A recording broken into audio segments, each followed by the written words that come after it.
So, gagawin natin, magpapakain tayo. Warning lang, sensitive, ano to, para sa mga nagbo-bulk. Wala, sensitive ano lang to, ha? Sa mga ayaw manood, okay lang, skip nyo na. Ayaw, kinain niya. Ay, Ivory, wag mo attack, ha? Okay, once again, pakita ko lang, ito yung ating mga alaga.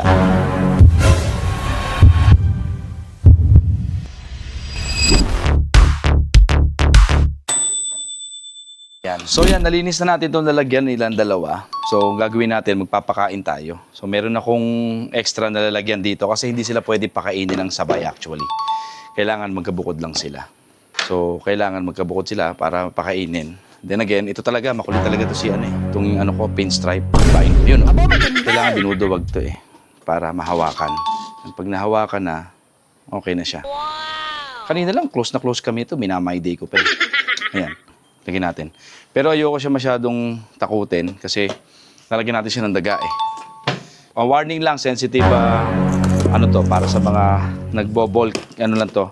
Maganda lang to, hindi katulad ng mga bayawak or ibang mga hayop na lizard na ano, maduming kumain ito. Lululunin lang nila ng buo.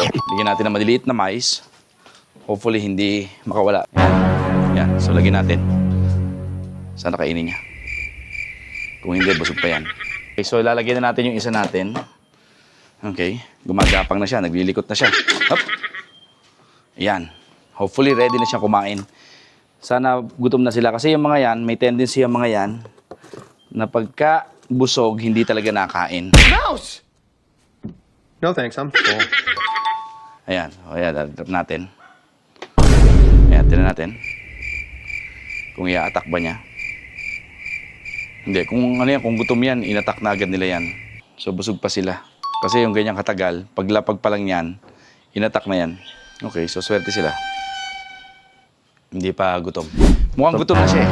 Mukhang gutom na si Mr. William. Nasa nating pang kuha ng daga. Ito. So bigyan natin siya ng daga.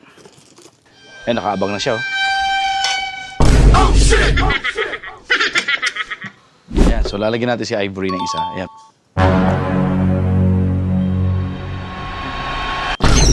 Yun. So ayan, kumain na si Ivory. Gutom talaga si Ivory. Alright. Ayan. So ayan, nakita niyo si Ivory ha. Nalagyan ko siya ng pagkain ng daga. Tingnan natin kung kakainin niya.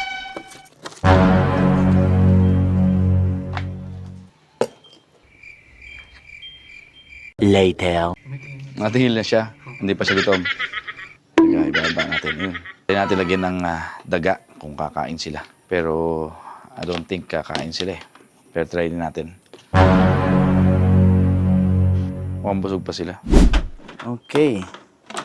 Nakalunok na si Ivory. Ayan. So, lagyan ulit natin.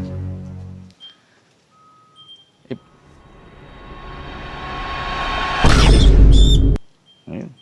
Kinain agad. Oh.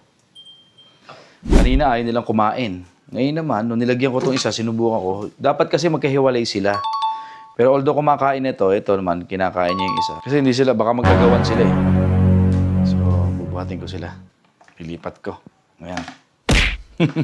To make sure na hindi sila mag-aagawan. Ayun. Ayan, kumakain na siya. Pang-anim niya na yan. Ang lapad ng katawan ni Fiona, ay ni Ivory. Tingin ko buntis siya eh. Kasi ganyan daw yung mga yung mga ball python pagka nag-mating season. So, kailangan niya na maraming pagkain, kumain ng maraming pagkain tsaka protein para makapag-store siya ng egg, para magkaroon siya ng maraming fat sa katawan. Mr. Williams.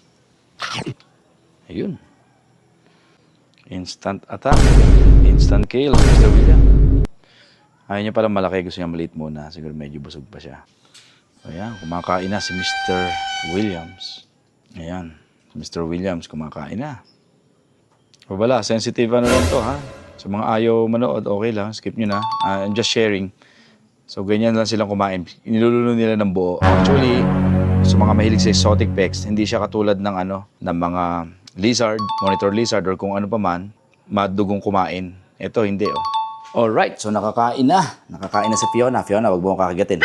Laki na ni Fiona. Liit lang ito, katulad ng mga pinapakita ko kanina. Ngayon, ang laki na niya. Si Fiona at saka si Mr. Speedy. Papakita natin si Ivory. Ay, Ivory, wag mo attack, ha? Grabe, tingin ko mangingitlog to si Ivory kasi ang lapad ng katawan niyo. Grabe guys, ang lapad. Ay, nilunok na pala ni Mr. Williams yung yung daga doon. So, ilagyan na natin si Ivory. Binibreed ko sila eh. Ang ganda ng combination yan. Ang combination yan is bamboo lesser, may paradox, at saka yung clown. So ang ganda na magiging combination yan, dalawang yan pagka nag-breed. Ayun, kinain niya. Ano niya, pero okay na yan. Okay, once again, pakita ko lang. Ito yung ating mga alaga. Okay. Isahin natin. Ito yung ating pinstripe albino. Pinstripe albino na minsan lagi nang i-strike. Sa striker to. Striker beauty. Tapos ito yung ating cinnamon. Ganda nito. Ganda ng, ano niya, ng morph niya. Tapos ang ganda ng kulay niya. Cinnamon to eh. Ayan. Ito yung orange dream natin. May kinakain. Ito yung bamboo natin. Ito yung, hindi ko masyado matandaan yung morph eh. Pero gusto ko lang mag-collecta ng kulay. Pero ito may spider to na DNA tinatawag. So para siyang banana. Tapos, meron tayo dito na albino, leopard albino. Ay! Nalimutan ko, may daga pala. Ayan, tapos, ito. Nakaabang pa rin yung pied natin. Sige, hayaan na natin yun. Okay. So, ayan, pinakita ko lang sa inyo paano tayo mag-grooming ng ating mga alaga na ball python. Tapos, yung the next naman, try natin pakita yung pag-water change natin ng ating mga arowana, yung aquarium ng mga arowana natin at ng ating manta rays. Alright.